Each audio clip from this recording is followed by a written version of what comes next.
Is there a huge difference between the European casting market and the American, and especially if you want to try and make the transition from the European market to the American, what are the things that you need to look out for? Sheila? Well, I think that it's very important to first set your platform, whatever country in which you come from, and get known and get to be the best that you can in your craft. And then crossing over to Atlantic, it's basically through the relationships, through your reps, and in whatever country, and the casting directors of various different countries. In the entertainment industry in Hollywood, we work with the casting directors internationally and the agents in collaboration. So it's important to get to yourself really known in whatever country and work on your craft. And would you say, for example, Joseph, that once you've sort of broken through in your own market, that you are a big star in Germany, for example, that you need to find an agent in a different country? Do you need to look, for example, for an English agent to be able to break into the English market, or do you need an American agent to be able to work in the US?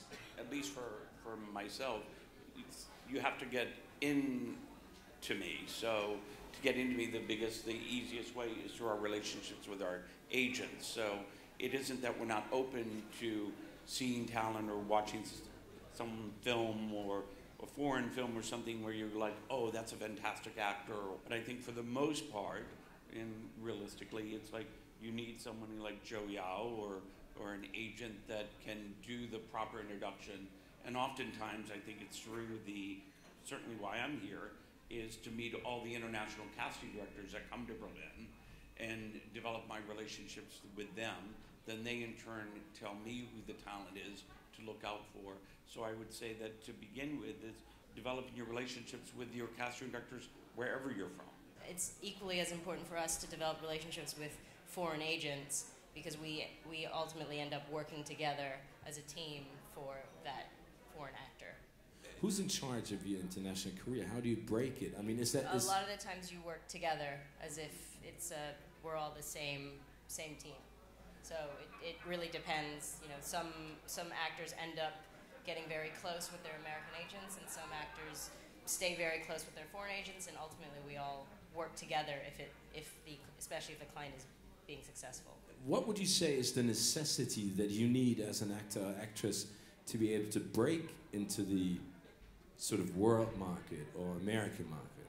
Well, I think that we live in a world market anyway, and so because everything goes viral instantly, can go on the internet instantly, we are just living in a global world. So yeah, Joseph Middleton can sit in his office in Los Angeles and see a performance that perhaps a German filmmaker did immediately. So I think it happens anyway now. And people often ask me, what is this film you're working on? Is it American? And the answer is almost always that it's international. Like, the money comes from maybe America, the talent comes from Europe, they're shooting in South Africa.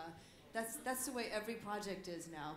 Simone, aus deiner Sicht, wie ist die Zusammenarbeit auch mit internationalen Castingagenturen bzw. mit Managern und Agents? Funktioniert inzwischen genauso wie im deutschen Markt. Also wenn wir besetzen und nicht nur aus Deutschland raus besetzen, sondern in Europa oder in Amerika anfragen, ist die Arbeit für uns dieselbe.